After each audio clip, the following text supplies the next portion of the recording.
Welcome to Meet the Author, where you can join in on insightful conversations with best-selling and award-winning indie published authors. Your hosts today are Rob and Joan, who themselves are indie published authors, book publicists, and paranormal investigators with Tampa Bay Spirits, based in Tampa Bay, Florida. Thanks for dropping by. And now, on with the show. Welcome. I'm Rob. And I'm Joan. Whether you're watching us live or you're listening to the podcast or watching a rerun, we're glad that you are listening to our show or watching our show. We're very happy to have you here today. As you know, we love comments, we love questions. Share, like, sign up to our YouTube channel, please. Please. Let me remind you that there are 6 different channels that we're being broadcast on. So people are making comments, and if we put the comments and the questions up and you're not seeing them, it's because you're on a different channel. That's all. And LinkedIn, if you work really hard, you can make comments from your channel. We have 2 right now, actually. Oh, those are YouTubes. Those are YouTubes. That's not okay. LinkedIn. Learn the signals. That's okay. Good idea. So wait a minute, before we do anything else, I have to say, put this up. Hello Chanel. from home, Chanel. Glad you're home. They let you out of the place. Yeah, Chanel has successfully completed her stem cell, whatever you call it, operation. And we're so glad that you're home and that you're doing well. As those of you who know and watch us all the time, Chanel has bone cancer and we love her. And we need to keep praying for her, right? Absolutely. Roxanne Berkey says, woohoo. Hey, I agree, Rox. How are you, Roxanne? Good to see you. Glad to have you in the audience. Paul Hollis, hi, Rob and Joan. I have my tinfoil hat ready for the show. The tinfoil hat was last week. But you can still wear it. It's okay. It's a good fashion statement. Right? I don't think we're having any UFO or ghosty kind of. You never know how the today. show's going to go. We might. Last week we had a psychic on. If you guys missed it, it was fun. And CW Hawes says, happy Wednesday, Rob and Joan. It's always a happy Wednesday for us, but thanks, CW. Nice. James Ricard says hello from West Virginia. Hey, James. Hello, James. Glad to have you in the audience. Joe Conjol says, there we go. Hi, Rob and Joan. Hey, Hi. Joe. George Dismuke says, I'm here tonight, albeit grieving the loss of so many innocent lives in Uvalde, yes. Texas. Yes, CW is from Texas and George is from Texas. And Caleb and Linda are from Caleb Texas. And Linda are from Texas. And we're really, we are praying for them. And it's just unspeakable. We have our youngest grandson is about the age of a lot of the children that were murdered. And I just can't, I don't know. Chanel says she's been home safe for 2 hours so far. Well, bless your heart that you're listening and watching. That's great.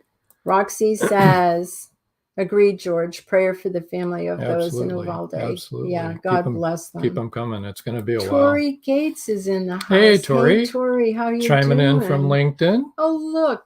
Who's here? Chris Chrisman. Hey, Good Chris. evening, Chris.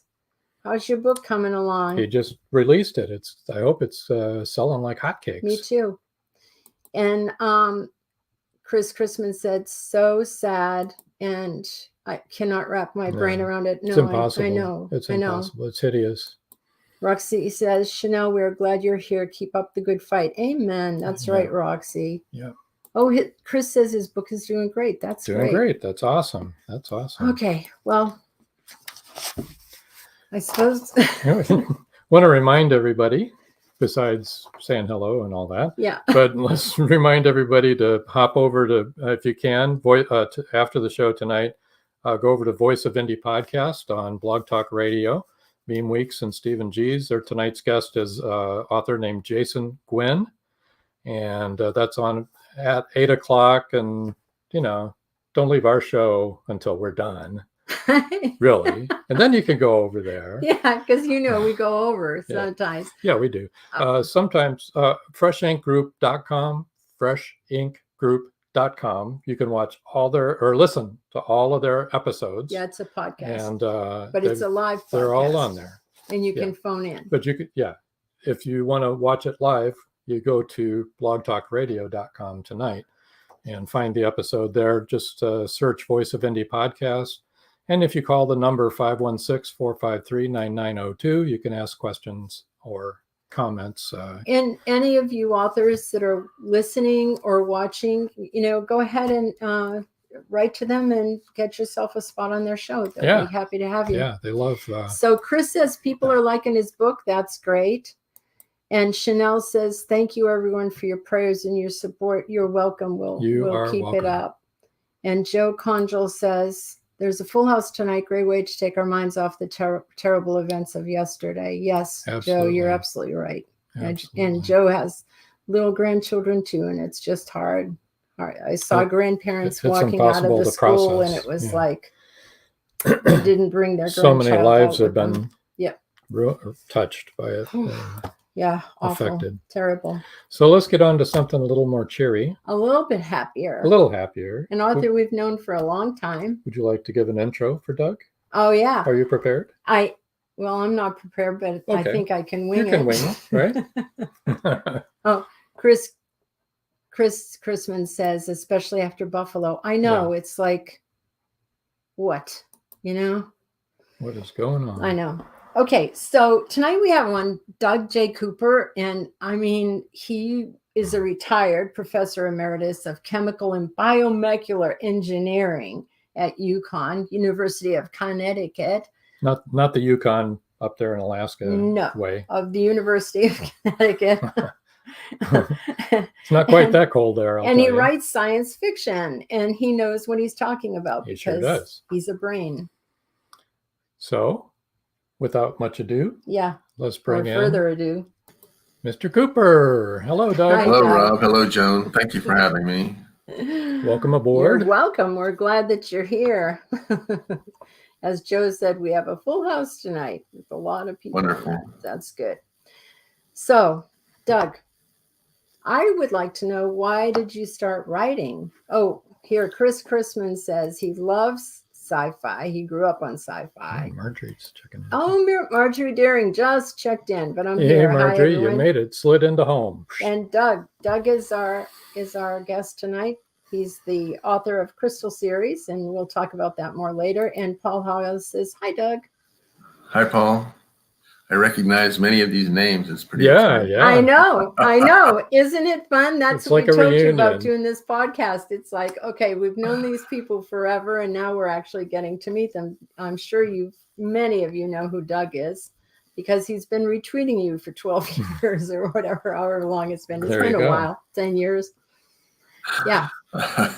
And why? That's the real question. Because it sells so many books. Because it's there. It feels like something I can do that's positive for me. There you go. There you go. You're doing something. So, anyway, go ahead and tell us, why did you start writing? Oh, well, so the job of a professor is very much writing. It's what you do. You write proposals, you write manuscripts, you write textbooks, you write assignments, you write reviews, you write planning documents. And as I got toward the end of my career, I was sort of backing away from all of the activities I was involved in with the supervisory and administrative and that sort of stuff. And I was looking for something to do with my life. And I realized that writing is a skill that I'd polished for 35 years and maybe I should try it. So I didn't even plan it. I was sitting on, I even remember it was a 4th of July. Family was over and I was looking for something to do. And I just sat down and started typing on my computer. Had no plan of writing a book, no plan of what the story was going to be about. And a year later, I had Crystal Deception, the first book. And wow. I had so much fun that I just wanted to keep doing it. That's cool. Oh, it was fun for you. I write every day. I write 360 days a year, 300 for 10 years. So I've celebrated my 10th anniversary now of writing. I have 7 books out. But the rewrites are not fun. No, the rewrite that's tough. Well, I write different from that. Yeah. I was gonna say I don't write the whole book and then go back and then rewrite it. I write in the finished form.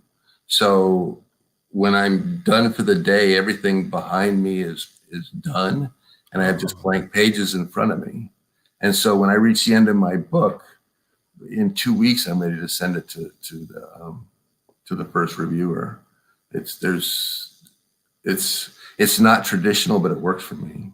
Whoa, that's great. Well, actually, when we write, when we're writing, we go over it continually all day long until we get to the finished product too. So that's what you're talking about, right? Yeah. So edit we'll as you go. They tell you not to do that, but I do it. I know. That's what we do. We will rewrite it and rewrite it until it sounds the way we want it to sound. So I wanted to bring this up. This is his first book that he just spoke about, right. Crystal Deception. Can you kind of, for those that are just listening and not watching, could you describe what your cover is like? It's gosh, I don't even know what it is. It's a man and a woman apparently with some sort of military silhouette running across a moonscape or whatever, a planet. And there's a planet hovering in the background. Exactly. Yes, exactly. Here we've got some more comments. Let's see. CW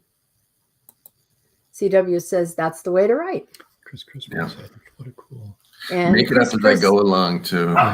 Oh gosh. Here's an editorial comment from the dog again. And Chris Chrisman said, what a cool circle of authors. Zardoz 56, having Doggone is great. His story about why he started writing, being retired is boring, LOL. George writes that way too. He says, so do I. And Chris says, cool cover, clearly tells the setup of the story. And I agree, it does. Whoops. So what's interesting about those covers for the Crystal series is that each cover has an action sequence that if you put them in order, it sort of, it shows them running, and then it shows them in the next book, Crystal Conquest, it shows them squaring up. And then in what comes next, Crystal Rebellion, they take to the sky. And then in Crystal Escape, they're sort of leaving the scene. So it's sort of a cool set of silhouettes side by side. That was my goal or intention with those, sort of an old style presentation. Chris says like a flip book. And Joe says, hi, Doug. I write that way also. So are you a pantser or do you plot out everything? I'm a pantser. I don't even allow myself to think about how a story will end until I'm halfway through it. My goal until I'm about, I'm writing about 85,000 words as a story. And I get to about 75,000 words. And up to that point, what I do is I make everything go wrong. I raise the stakes. I make it more exciting and more exciting. And then at that point, I allow myself to turn the corner and start having a resolution, have things start coming together so that I can land at the 85,000 word point. Roxanne says it's a powerful cover. And Chanel said, I just ordered the book. Chanel, we're going to do a giveaway. That's all right. Oh, you know what? It's a book of choice. You can enter the giveaway and get a different book because he's got a lot of books. Wait till you see. Right. CW Hawes says, Pantsers rule. Seems yes, like we do. Chris Crispin said, I ran into that with my first book, thought I was done word-wise, and it took another 5K to the end. LOL. It's not a bad thing. No, it's a good thing. Though I think sometimes you're kind of surprised how many words you've written, right? You'll be doing the word count, and then you go, wait a minute, whoa. I write in Word, the Microsoft program. So it has displayed. It has the word count displayed right there. Sometimes that's discouraging, though. We don't even pay attention to it, right? Sometimes it's like, I that's all I wrote for 2 hours, and I look and I've advanced it for 60 300 words. Yeah, she's like, what? Oh, I'm sorry, I just lost a bunch of stuff here. Yeah. Okay, I'm back. As long as we don't lose all the people. Roxy says, tell the story, don't count the words. And Chanel says, I need books. I'm out and my Kindle and Prime is ready. Well, good. Keep watching every week. You know, you'll be able to get free ones. We're doing a book giveaway after the first set of commercials. At 50K, it tells itself, Chris Chrisman says. Yeah, you got a pretty good background at that point. To draw from. Oh, Chanel says she still has 14 more chemo sessions, so she needs a lot of books to keep her going. Need to restock it. Yeah, definitely. God bless. We'll keep you lifted up. So you want to tell us a little bit about, can I bring back up that first one, Crystal? You know, I know you've got a bunch more exciting stuff coming up, but can you tell us a little bit about crystal deception, just a little bit about what it's about?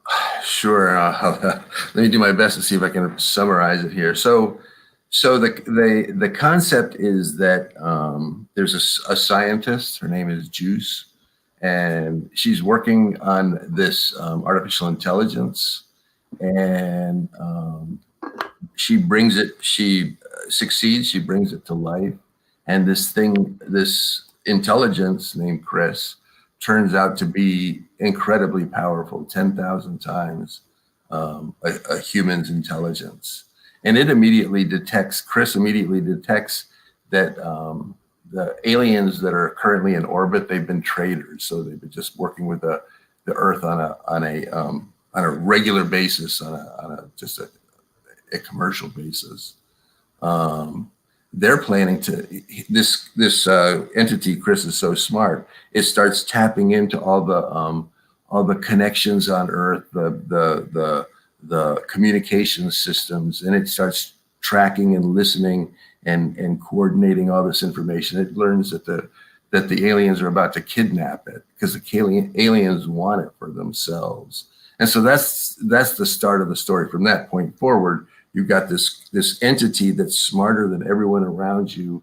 You've got the Earthlings that want to protect it, that want to keep it, and you've got the aliens that want it for themselves. And so that's the story takes off from there. And it's a real personable story. Women most of my readers tend to be women, which I think is interesting. There's both strong male players and strong female players. That's great. And it's good. It's exciting. I like it. It must be the crystal.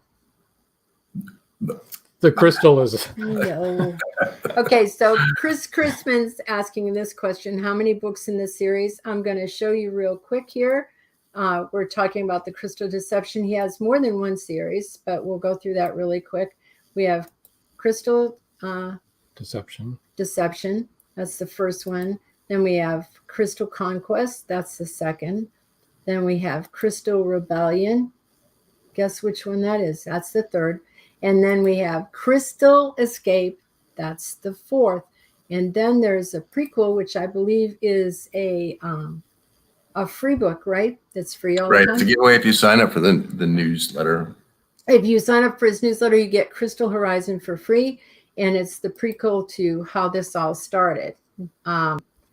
Now we have some questions here. Oh, well, first of all, let me say, Roxanne Berkey says to you, Chanel, if you need audiobooks, let me know. Anything to make your life easier while you're fighting the fight. And she does need them while she's doing her chemo. Roxanne says, Doug, do you believe that AI is the right direction for humans to go? That's a big question. That's the question. So backing up even further, so I have two series out now, the what I call the Crystal Series, which you just showed, which is an AI-based book.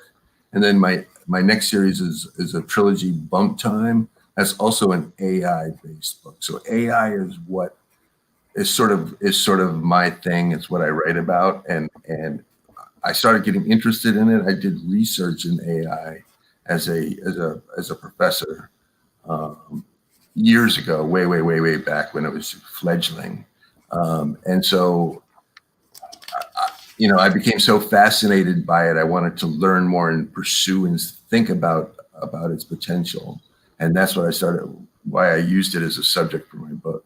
So now, do I think it's the right way to go? I don't think we have a choice. I think we're already going. Yes. And so the question really is, what can we do about it?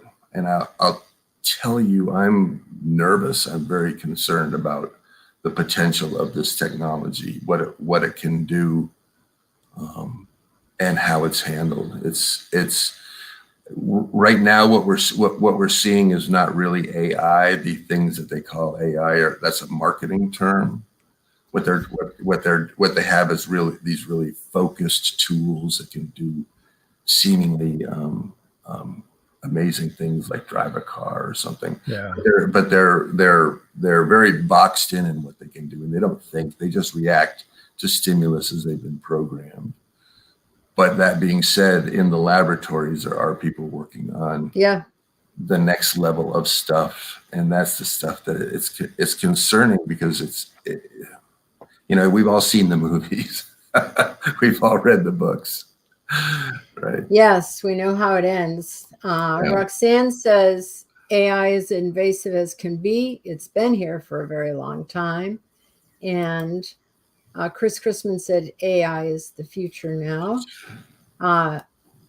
Chris also says we must adapt. Resistance is futile. Oh, God.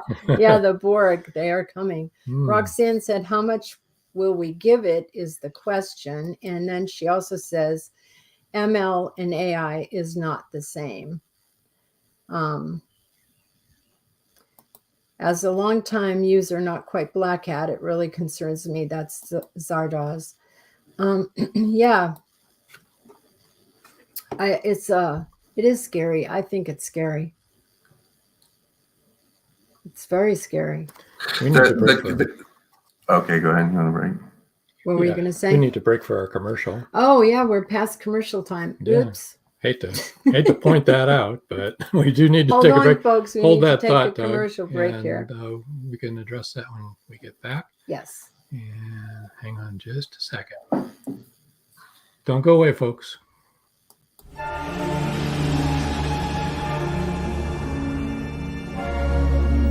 Dear Lord, she's still alive. Who's still alive? Maris, that's who. Come on, Angie, that's impossible. Impossible or not, she's still alive, I tell you. She killed that boatload of people, and she's just getting started. There's no limit to what she will do. It's not easy to kill a siren. It takes a formula and a plan. Siren Song 2 is the spellbinding sequel to Siren Song. Both novels by George Dismukes. Siren Song 2 will be on bookshelves and bookseller websites in July. Don't miss it.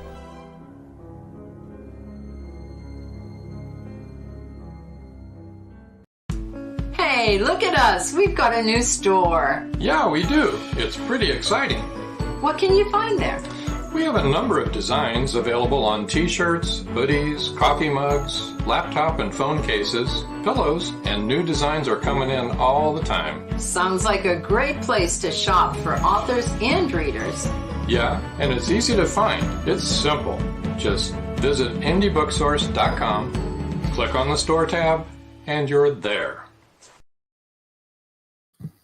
And we're back. And speaking of our store, I just do want to mention that besides all the stuff that we're putting out there, George Dismukes, Paul Hollis, and C.W. Hawes also have product that you can buy there. So. Right on the store. Just click on the store tab. Yep. Let's see. We need to go the Dune route. I don't know. I'm not so sure about that, but Tori Gates says, does anyone remember a documentary called Future Shock? Future Shock. Yes, Yeah. these things were being considered in the early 80s. Find it prophetic almost. Yeah, absolutely. That's true, Tori. Yep. Zardoz says, a great show tonight. It is. It is a great show. Such a cool trailer. Can't wait. I know. It's going to be a great movie. We can't wait either. Chanel says, I'm not sure, but my grandfather swore they are real and he had his own experience with aliens. He was deacon and a minister, died at church, and never wavered from his belief.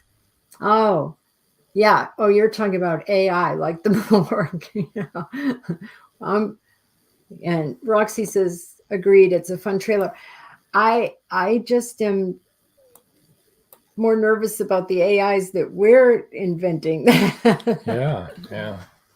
Chris What I was going to say is that one of the challenges is that the largest amount of money being invested right now is by the military and this AI stuff, and that cannot turn out well. I mean, No, that's the one we have to worry about. Yeah, that's for sure. That'd be really bad. That would be really bad. I can't even imagine, when you're not even worried about human lives anymore, you're just killing other people that aren't your people. But and then the unintentional results, people don't necessarily have to be thinking they're designing something bad. They can actually be thinking they're designing something good. You can be trying to be doing the right thing. But once a machine starts thinking and making decisions, your hopes and dreams might not necessarily align with how that thing behaves. Yeah. Besides, who's inputting all this stuff too? I mean, Facebook targeted ads. Need I say more? Yeah. Those are algorithms. That's super reductionist concept of an AI. I mean, it's just a little tool, but they're very effective and they show you how things can go wrong. Right. Roxy says, I'm not certain I agree. I think high tech are investing more. She thinks high tech is investing more than the military. Okay. Could be. I know Amazon is all the social media are involved. Huge investments, but they're being funded by the military as well. So we'll have to see how this turns out. I hope it is all for good. That is my dream. People are evil. AI with no guardrails is a recipe for tragedy. Exactly. No doubt. That was my point. Exactly. Okay. CW says in Herbert's Dune, they outlawed AI, and that's what we need to do. James Ricard, typical James. Okay, James. AI plus sex doll equals apocalypse. There you go. And Roxanne said, I already put that one up. Sorry. Chris Chrisman, once something is created and turned loose on the world, it takes on a life of its own. And I think that's what Doug was just alluding to is what happens then. If they're truly AI, if it's truly an artificial intelligence and it's now making decisions on its own, that's scary. Wasn't there a book about that? iRobot? Marjorie Daring says, science fiction, I agree with this so much. Science fiction has a way of becoming science fact. So many wonderful things have come from that. And yet there are people who find a way to turn the good to use in frightening ways. That's the scary part. Well, so I've written 2 books about AI. One of them, the AI is a good, in the Crystal series, AI is good. He sees a partnership with humanity as a way of being more successful. And so that's the theme of the book. And I think a lot of people like that. The Bump Time series, let's bring those up.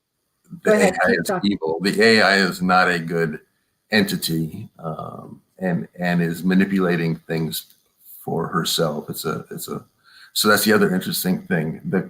I didn't do this and set out this way, but the good AI is a male. Chris is a male in Crystal series, and the bump time series. I know what you're going to say. But I only did that because I had a male and I needed a different. Sure. Okay. That's your story, and you're sticking to it. Strong female character. That's great. She kills everyone. Bump time is the origin of the evil female AI. Right. And then our second book is Bump Time Meridian. And then Bump Time Terminus. You want to tell us a little bit about the Bump Time series? Right. So, well, I don't know how to do it without giving too much away. Oh, don't give away a lot. No. It's a story about a guy that because time travel makes things, it has a way of making things circular. So you sort of begin at the end, and so it becomes sort of confusing, and just explaining it in that regard. But a young couple find AI that this AI is showing up in their lives in an unexplained fashion, and starting to offer them things that allow their lives to be better. But in a way, it's all manipulation. And as you go through the story, you realize that they have a daughter. The daughter is the one that creates this AI that comes back and is creating this circle of things going on in their lives. Interesting. So it starts out fun because, the guy shows up and he's 25 years old, and his 26-year-old version of himself shows up and starts saying, "Hey, how's it going?" Oh, that's so confusing. It is so confusing. But you can have in the same room, a 25, 26, and a 27 and a 28-year-old version of himself sitting there talking to each other, making decisions about what they should do. Wow. And one of the first things they learn is that the woman, their love interest, she dies early, much earlier than they had anticipated. And so the story starts out, how can we save her? What can we do to change? And that's what bumping time is all about. How can we bump time so forcefully that it causes a ripple to change what currently is destined to happen? Wow. Okay, that sounds cool. Yeah. Well, if my 26-year-old self came to me, I would have a lot to say to her. It would be interesting, wouldn't it? Don't do this. Don't do that. The movie War Games. Yeah, that was a good movie. Actually, the general in the War Games is going to be in George's show, his movie, the Siren Song, and he's going to be the pilot of the boat. Roxy Berkey said, good point, Marjorie, that, that science fiction has become fact, and it's the evil people that are scary. They can, Chris says, they can be protective. Roxy said 2001: A Space Odyssey. I thought that was a scary show. I really did. Chrisman says yin and yang AI. CW says, I can't read this. Kazuo Ishiguro's Clara and the Sun investigates our relationship to AI. Oh, it investigates our relationship to AI. Clara and the Sun. Yeah. Okay. Time travel is tricky. Chrisman said it is. It's a nice circle that you did. He's saying. Roxanne Berkey says, agreed. It's hard to make it believable. Wow, there's a lot of comments. I wrote a short story like that in high school. Joe Conjal says, do you think the movie The Atom Project ripped you off? LOL. I loved that movie. I didn't see that movie. I don't know it. Oh my gosh, it's so good. It's I forget who starred in it. Can you remind us, Joe? But his younger self, he meets his younger self, and together they do things. It's a really good movie. I'll have to see it now. And I actually like the star, and I just can't remember his name because I'm old. But he's one of my Ryan Reynolds. Thanks, Joe. Ryan Reynolds. Okay, yeah. Yeah, I love him. I think he's so funny in everything he does, and he plays this really well. And I thought the little boy that plays him when he was young is great at aping Ryan Reynolds' expressions and the way he talks and stuff like that. Wasn't he in Free Guy too? Was it Free Guy? Ryan Reynolds was in Free Guy, yeah. Yeah, that was another one that was in the internet anyway. Yeah. Yeah. Chris Crispin said a guy's future and past selves come to talk to the 21-year-old guy. In his short story. In his short story.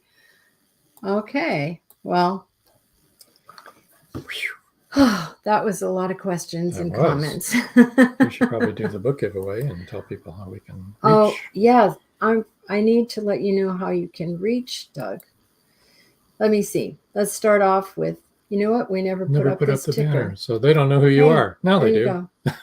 Well, no, you had your name up there anyway, but I've been busy with other things. That's all I can tell you. All right. So Doug's website is crystalseries.com. That's easy, right? So I'm going to spell it for all of you that are listening on the podcast. It's crystalseries.com. You can find him on Twitter at Crystal Series, Facebook, Crystal Series. I sense a theme here. It's a good theme. It's easy peasy for everybody to find him. An email is Doug at Crystal Series, DOUG at crystalseries.com. Okay, so are we ready with the drum roll here? We're going to do a book giveaway. Yes. Get your fingers ready. To type and get a free The first book. 3 people to email Doug at crystalseries.com will win an ebook copy of choice of his books. Of Go ahead, Chanel, get another one. Get another book. You already ordered one. You can order another one. You've got a whole bunch to choose from. We have 2 more comments. George Dismuke says time travel is real.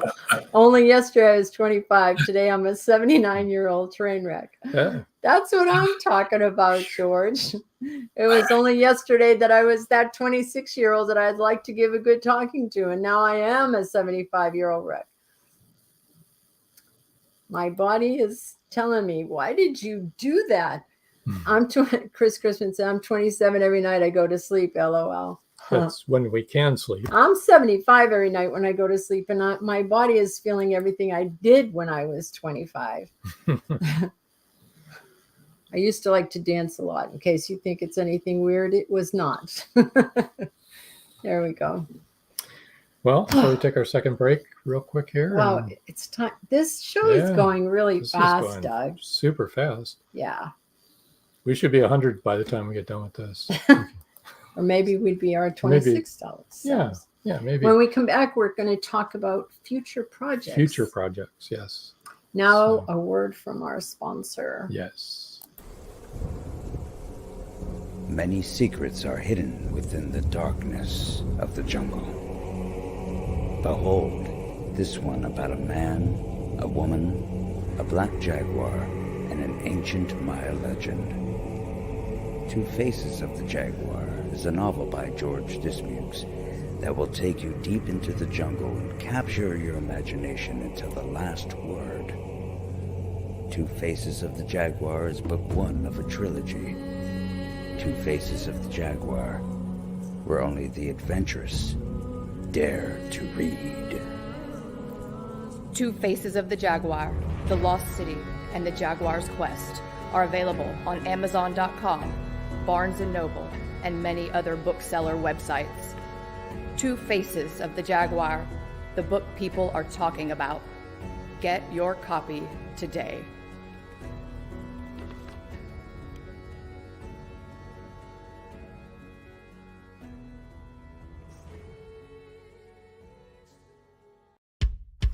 At Indie Booksource, you can shop by genre or by author, and you will be buying direct from the author's main purchase link. We offer hundreds of titles in formats that include ebooks, paperback, hardbound, and audiobook. Support an indie author. Visit indiebooksource.com today. And we're back again. And Roxanne says, TMI, Robin Joan Carter. I think she meant me. I think so too. No, it isn't too much information, Roxy. We're Besides, you old. all know me by now.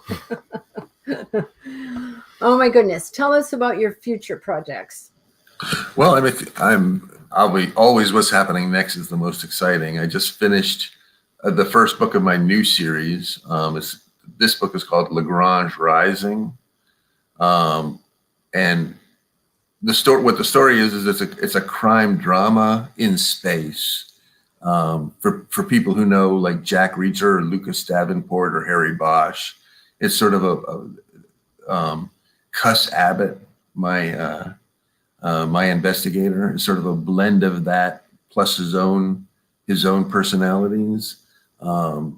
He's what's called an interworld investigator, because when this takes place, there's independent worlds on the moon, on Mars, on Earth, and then also a man-made island in space, if you will, called Lagrange. That's what this is all about. So 2 million people live in this orbiting city in space, and that's the namesake for all the action that takes place. So it's very traditional, people being body counts rising and having to deal with investigative process and legal processes and politicians and news reporters while you try to solve the crime. But it's good. I've been reading these books I just listed, the Jack Reacher, Lucas Davenport, and Harry Bosch books while I was writing it, so I could sort of channel all of that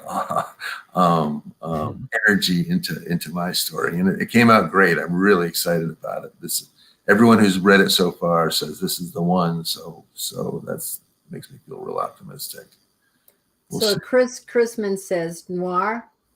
No, it's not. It's It is edgy if it's like Harry Bosch, though, right? Because a little, yeah. Oh, it's definitely edgy. Yeah. But it's well, to me, noir is dark. And I won't say that it's dark. It's actually pretty positive. But the first story is pretty. It starts out gruesome in thought. They're finding these bodies of rich elderly people, and that's very noir. But so it turns out that they come from the moon, but the bodies are showing up in Lagrange. That's how our investigator gets involved. And they're finding that people have ID chips, that the ID chips have been cut out of their skull and being used to drain their wealth accounts. So these gruesome robbers are doing this, and it's causing a tremendous upset, obviously, to the population. And Cuss Abbott's job is to stop it, to find the bad guys, chase them down. Well, you bring up a good point, because they're talking about putting chips in your wrist so that you can just, use your wrist to pay for things, and I mean, that's the first thing I thought of, people just cutting that out or cutting your whole hand off and going to the ATM. And I mean, that's where my mind went. It was like, I'm not doing that. They can steal my credit cards. Thank you. But you understand, right? So it turns out in this story, the reason they're elderly people is because technology has advanced and they don't really do it this way anymore. But people who 30 years ago set up their accounts did have it. Some of them did have it done, and some of them decided to just continue with it because it worked for them. Yeah, I thought it was a good idea. So that's why it was elderly people that are being targeted. Well, Chris has a whole bunch of comments, so I'll just read them all together. He said mystery crime is his second love, and he had to read those kind of books to learn ex-military style writing. And he said, we like edgy. And then he asked the question, Lagrange Point. Oh, good for you. So yes, that's what it's about. So in astronomer, physicist, mathematician in the 1800s named Jean-Pierre Lagrange. I forget his first name now. He had discovered that there's a point in space between Earth and the moon that if you put an object there, it will just stay there on its own. It's a neutral point, that the gravity of the moon and the gravity of the Earth balance each other, and it just stays there. And interestingly, if the story of the James Webb Telescope, they put it at a Lagrange point. There's 5 of them, it turns out. They put it at the Lagrange point on the far side of the moon. So this whole concept was in the news very recently. Yeah. Yeah. So right on time with this yeah, series. I wish I was a year earlier. Yeah. Well, it's still good though. Because it was my idea first. Roxanne said, congrats, Doug Cooper. And then she said the chips were developed like 10 years ago out of Finland.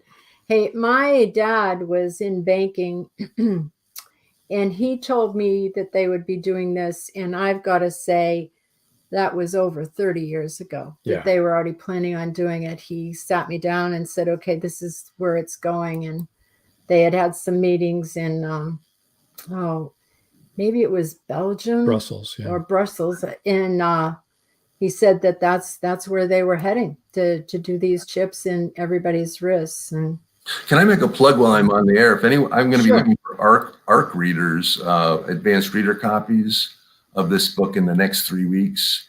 I'll be sending it out in 3 weeks, and you'll have 5 weeks to read it. But if anyone listening would like to be an ARC reader, an advanced reader copy, please send me a note, and I would love to include you. So that's his email, doug@crystalseries.com. So if you want to do some early reading to get reviews, because he needs reviews, that's what an ARC reader is, and please let him know, and he'll make sure you get a copy. So anyone listening, please do that, because we all know how important reviews are. Yeah. Even if you're just listening to the podcast 3 or 4 days from now, or go ahead, a week from now, or 2 weeks from now, still write to him. Right. See if he still needs people. So Chris says, email sent. Joe Conjal says the only chips he wants in his body are potato. Hey, Joe. And Roxanne was talking about developing the chip, which I knew that's what you meant, that they had developed it in Finland 10 years ago.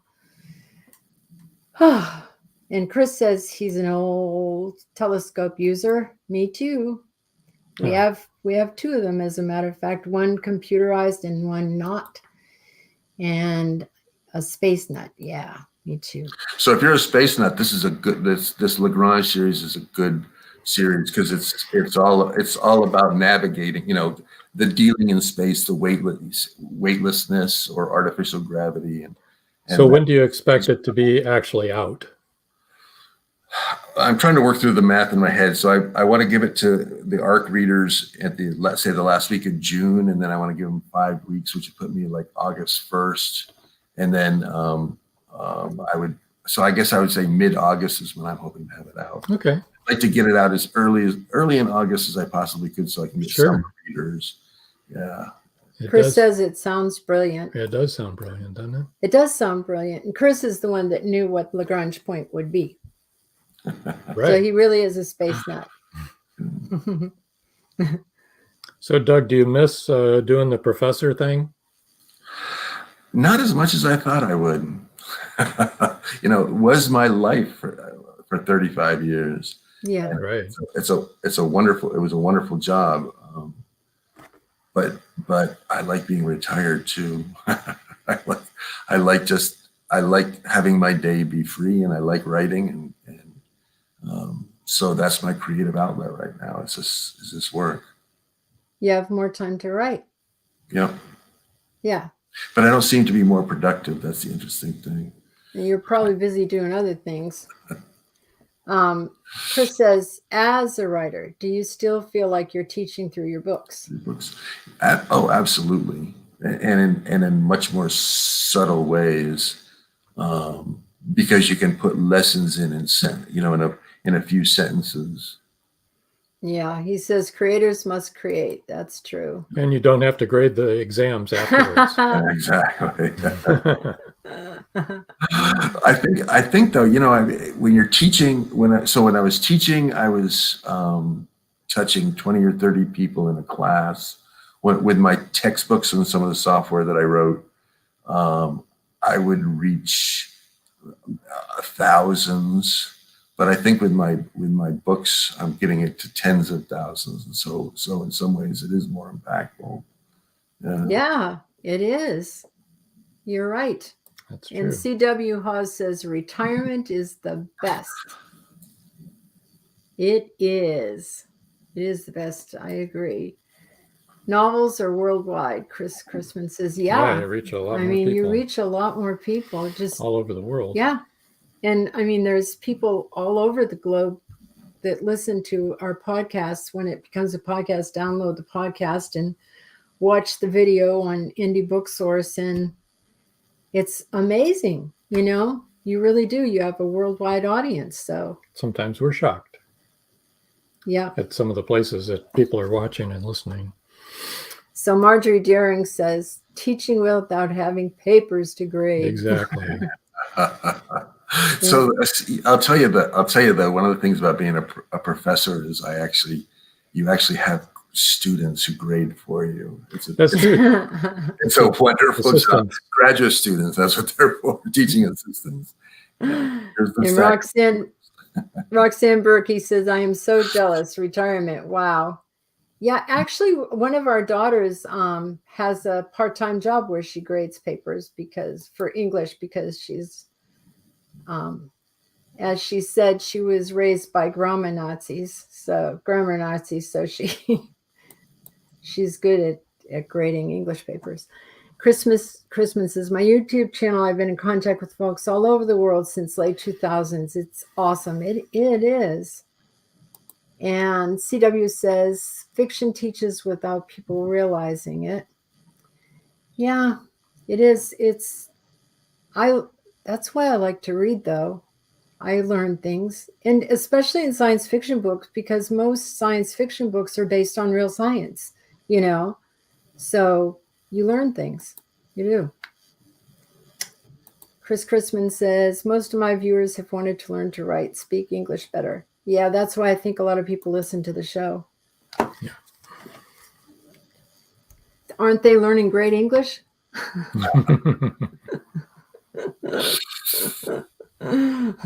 Yeah, Chris Christian said, I learned a lot from the great sci-fi writers in the 60s and 70s. Yep, they were some good things. Buck Rogers, they predicted things in the Buck Rogers, which that was from the 30s. And yeah, I mean, science fiction, Jules Verne. Yeah. It's amazing the things that they thought of that now are reality. I grok.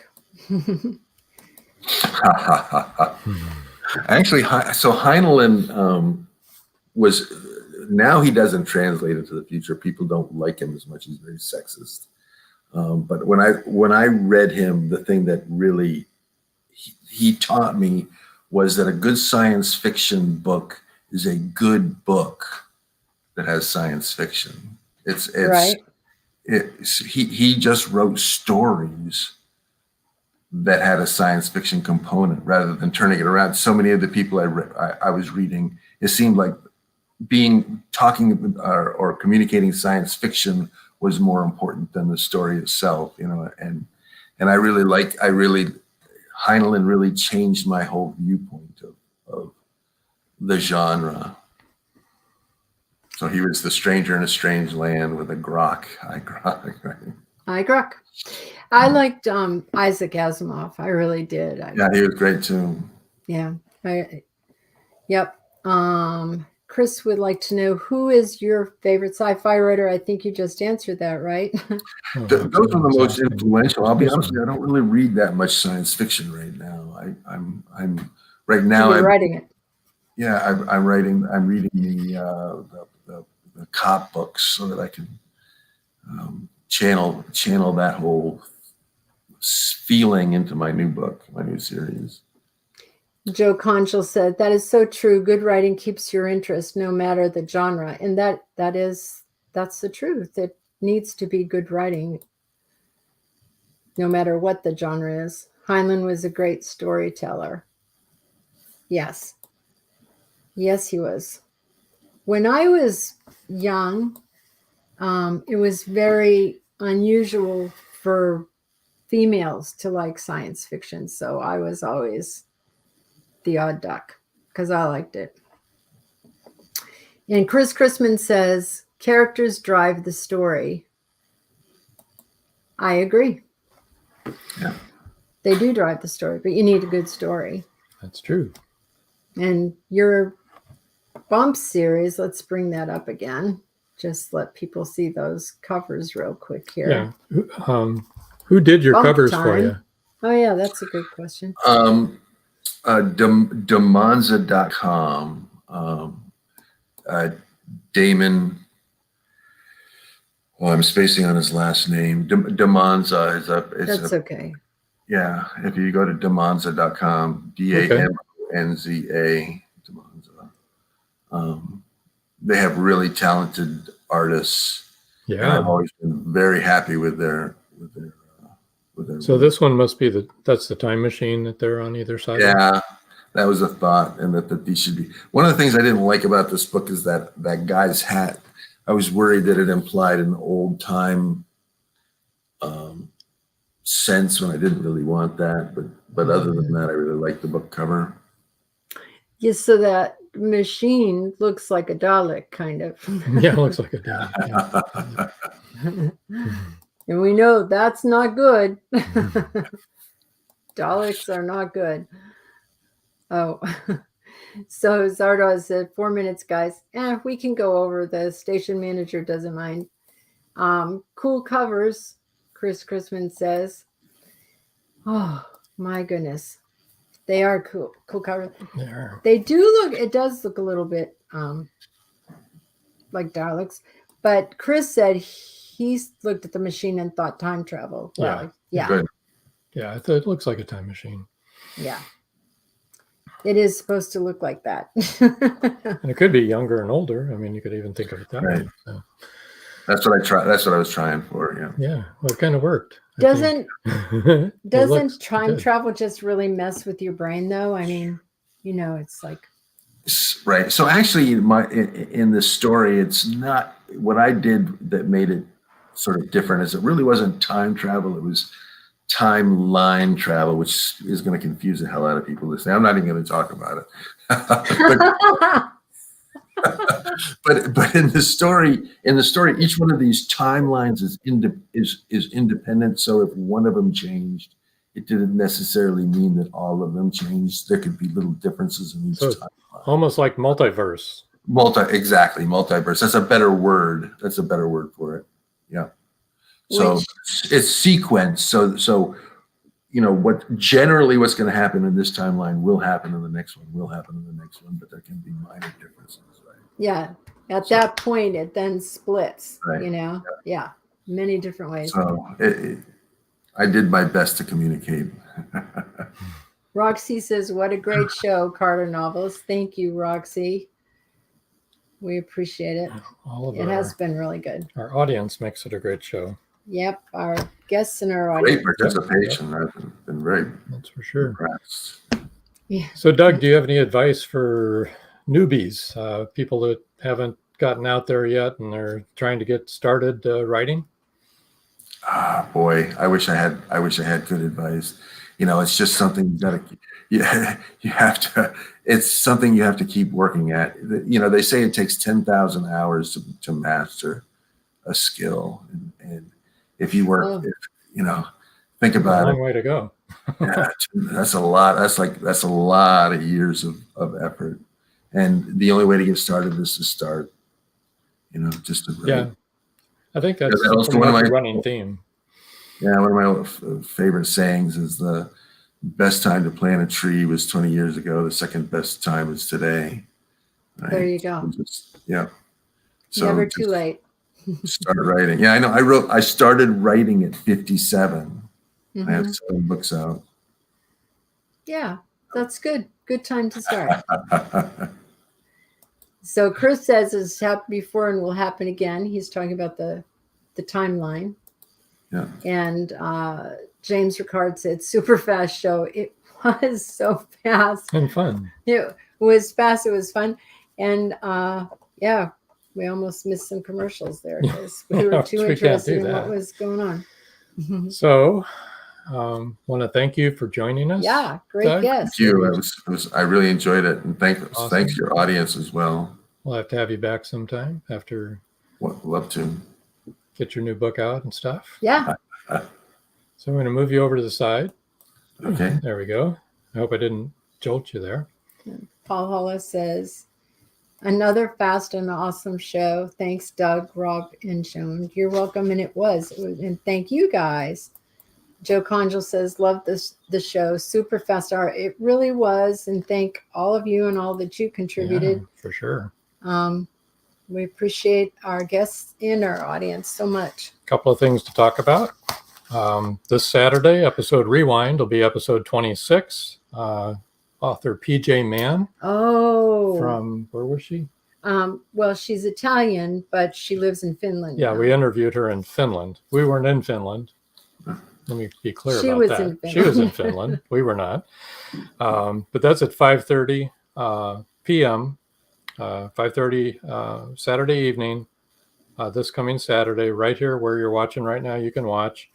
And it was really a good show. We really enjoyed talking with her. Yeah, very nice person. Next Wednesday, June 1st, at 7 o'clock, another live show with our guest will be Beam Weeks, the other half of Beam Weeks, and Gary Gies, reading some of his book right now, one of his books. He's got several books, Slivers of Life, some good old down-home short stories that are pretty fast read. It's a good one. I recommend it. And we want to remind everybody to, if you haven't started reading the Magnolia Bluff Crime Chronicles yet, I'm working on one. I'm waiting on number 2. It'll be coming out. It's out already. Which one you're working on? Mention which book. Well, I am. One is Death Wears a Crimson Hat by none other than C.W. Hawes. And I'm partway through. I'm enjoying it immensely as well. I haven't been reading in a long time, and now I'm reading 2 books at the same time. Got one in one hand, one in the other. It's terrible. But anyway, Beam Weeks will be with us next week. You want to join us then. Then as soon as he's done, he's going to hop off and go to his Voice of Indie podcast. So it's going to be kind of a quick show there. It'll be 1 hour for sure. It'll be, yeah, we'll keep it to 1 hour for him. So let's see. What else? Do you have anything else you would like to talk about? No, I think I'm done. You done? Okay. Yeah. All right, then I guess. CW said thanks. You're welcome, CW. You are welcome. So until next time. That's all, folks. Thank you for joining us here on Meet the Author. Make sure you stay up to date with our show by clicking like, follow, and share. And you can find us on Spotify, iTunes, and more. See you next time on WLFE-DB.com.